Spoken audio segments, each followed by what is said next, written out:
আসসালামু বলতে আলাইকুম। বলতে সে আজকে কুরবানির ঈদ আবার চলে আসলো। আপনারা চিনেন না, বাংলাদেশে এরকম খুব অনেক মানুষ আছে যে আমাকে চেনে না।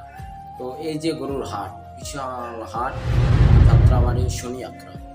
তো শনি আখড়া যদি আপনারা আসেন, অল্প দামে বিকতে সুন্দর ভালো স্বাস্থ্যসম্মত গরু আপনারা কিনে নিয়ে যেতে পারবেন। দয়া করে যাত্রাবাড়ি শনি আখড়া, বিশাল হাট, গরু ছাগলের হাট, অবশ্যই আসবেন শনি আখড়া হাটে। হাটের থেকে অবশ্যই আপনারা গরু কিনে নিয়ে যাবেন। 64 জেলার থেকে সুন্দর ঘাস কুড়া খের খাওয়ানো গরু আমাদের এই শনি আখড়া হাটে আছে। আপনারা এই হাটে না আসলে বুঝবেন না যে অল্প টাকায় কত সুন্দর গরু পাওয়া যায়। আপনার বাজেট